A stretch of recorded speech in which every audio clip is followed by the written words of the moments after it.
Physics Academic, welcome back to the Simpkins Physics Corner. Today it's problem-solving circle time, but we're going to do it a little bit virtually here. So here's the first thing I want you guys to do. Go ahead and grab your notes. If you swing over to the canvas, you can download these guys right in Week 8 Live 1, right here, problem-solving circle time. So download that first, then go ahead and get this information. We've already discussed things like X and V. The only thing new for this unit is A.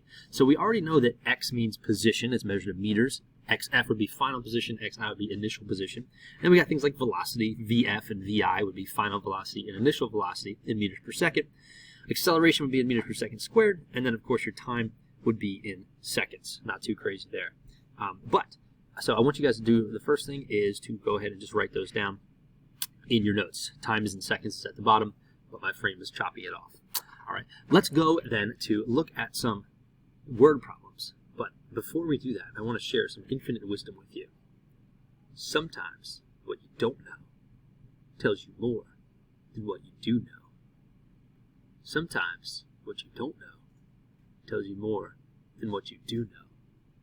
Let me show you how this great wisdom can inform us to be successful in physics problem solving. So if you look at your equation sheet, you see those 4 equations right there. And if you write a good list of knowns for all of your problems, then really the equations will reveal themselves if you remember that sometimes what you don't know tells you more than what you do know. Let me show you how this plays out. So if a car moves forward up a hill at 12 meters per second with backwards acceleration of 1.6 meters per second squared, what is its displacement after 6 seconds? We make our list of knowns to begin, so 12 meters per second is our moving forward, and that's the velocity at the beginning of the problem. How did I know that? Well, you can go back to that table you just made. Oh, velocity is in meters per second.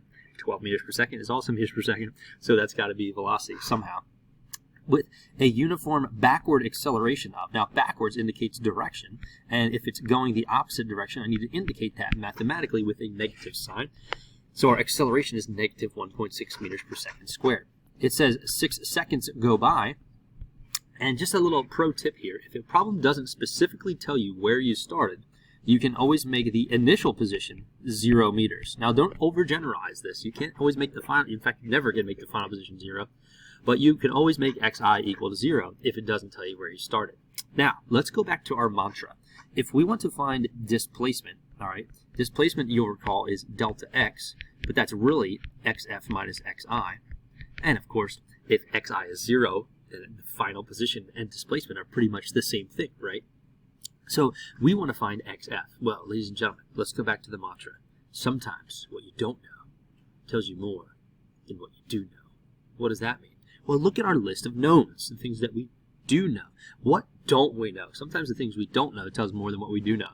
We don't know VF. Notice that there is no final velocity in any of our list of knowns because it didn't tell us that. So right away, that means that this equation, this is going to help us pick our equation because this equation has a VF. We can't use it because we don't know VF. This equation has a VF. We can't use it because we don't know VF.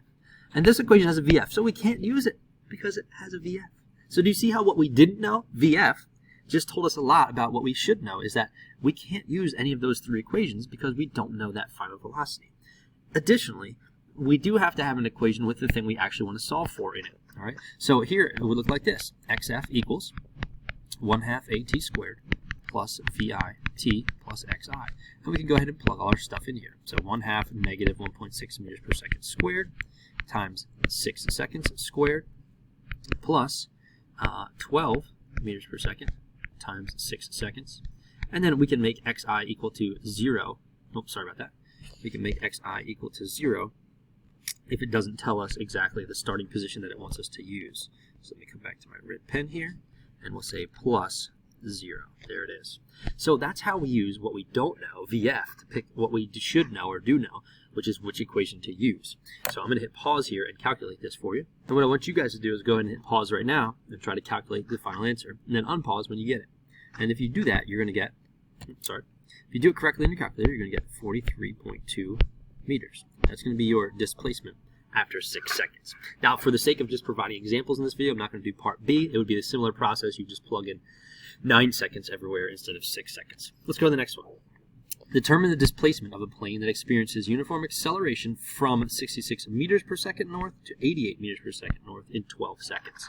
So let's start to build out our list of knowns here. 12 seconds, of course, is going to be our time, but we have 66 meters per second, and we have 88 meters per second. Now, some people get confused with this one because the word acceleration appears right here. But remember, this is why the units are so important. A lot of people say, well, 66, that's got to be acceleration, right? Wrong. Acceleration is in meters per second squared. It says you go from a speed of, right? That's what we're implying with meters per second. We go from 66 meters per second to 88 meters per second. So your list of knowns would actually look a little something like this. And then it's asking us to solve for the displacement of the plane. Now, you might notice that we it didn't specify where we need to start the problem, so we can start it at 0. If it doesn't tell you xi, then you can make xi 0. But let's take a look at what we don't know. We don't know the acceleration. So sometimes what you don't know tells you more than what you do know. We don't know acceleration, can't use that one. Don't know acceleration, can't use that one. Don't know acceleration, can't use that one. Guess what? What we don't know, the acceleration, just pick the equation that we need to use. Delta x equals 1/2 vi plus vf times t. Let's go ahead and see if this works for us. So that would be equal to 1/2. The vi is going to be 66. I'm going to practice bad physics and not write units just for the sake of doing this hastily so you can see as many examples as possible. But we have 66 plus 88 times 1/2.